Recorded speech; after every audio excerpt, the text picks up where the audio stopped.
Dhanbad police ने नीरज तिवारी हत्या की गुत्थी को सुलझा दी है।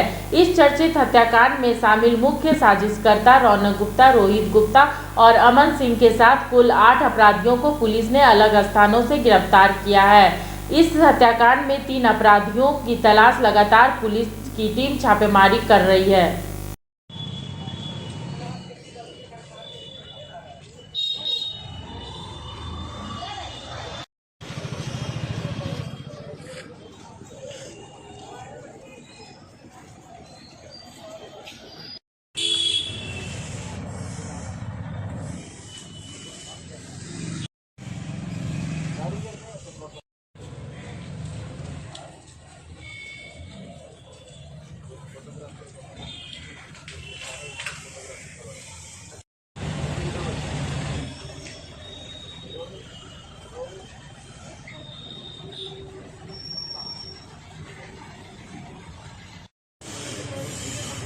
बंद है क्या?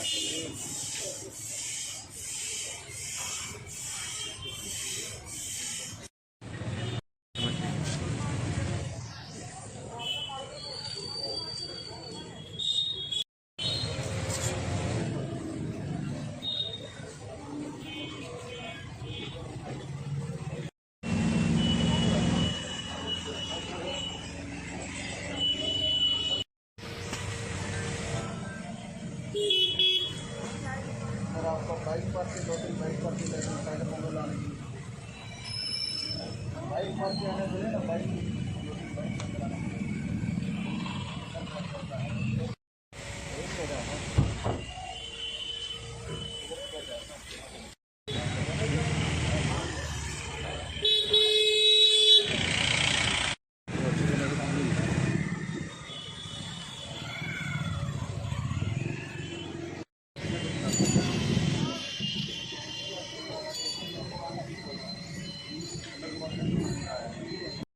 कैमरा में सेटिंग है ना।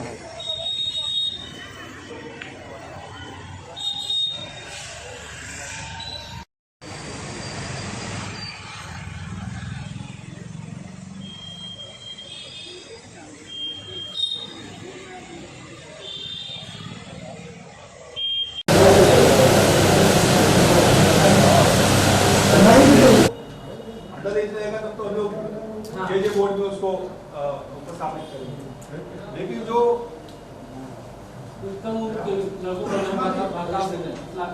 सीधा इधर से आप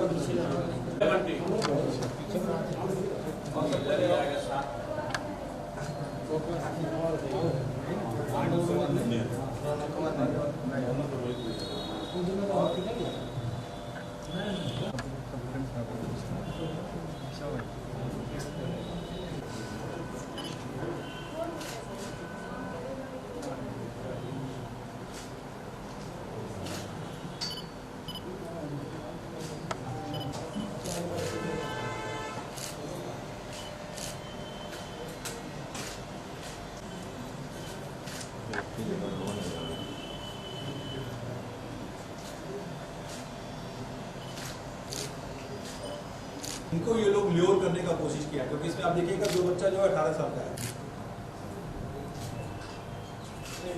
अब अपराधी आएगा।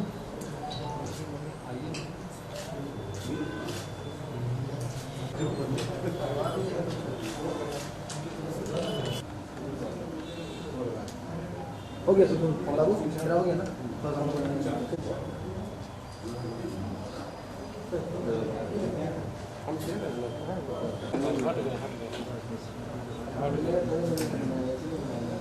ब्रीफ कर दें केवल आपको कि बेसिकली ये बुलाए हैं,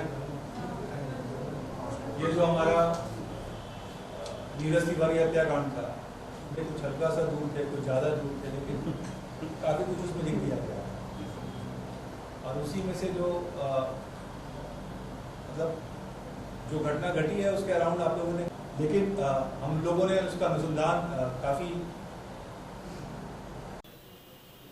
दिनांक 3 तारीख को कतरास बाज़ार में नीरज तिवारी की हत्या की गई थी, जिसके अनुसंधान के क्रम में एक एसआईटी की टीम गठित की गई थी। एएसपी लॉ एंड ऑर्डर और एसडीपीओ के नेतृत्व में इसमें अब तक कांड का खुलासा करते हुए कुल 7 अपराध कर्मियों की गिरफ्तारी की गई है और 3 हथियार बरामद किए गए हैं, जिसमें 2 देसी कट्टा है, एक 9mm का पिस्टल है, 2 मोटरसाइकिल बरामद की गई है, एक पल्सर और एक पैशन प्रो जो इस कांड में प्रयुक्त हुई थी, एक स्कॉर्पियो भी बरामद की गई है जो इस कांड में प्रयुक्त हुई थी। इसके अलावा कुछ मोबाइल फ़ोन्स वगैरह बरामद किए गए हैं। घटना के क्रम में जो वादी के द्वारा आरोप लगाया गया था कि रौनक गुप्ता के ऊपर आरोप लगाया गया था, जो अनुसंधान के क्रम में सत्य पाया गया है कि जो हत्या का इनिशिएशन है वो रौनक गुप्ता अभी कुछ दिनों पहले ही जेल से छूट कर आया था और उसी के द्वारा सारा ये षड्यंत्र रचा गया है। इसमें जो और 6 व्यक्ति गिरफ्तार हुए हैं वो दिलीप यादव, गणेश गुप्ता, सुजल गुप्ता, प्रिंस सोनकार, प्रिय रंजन एवं रोहित गुप्ता।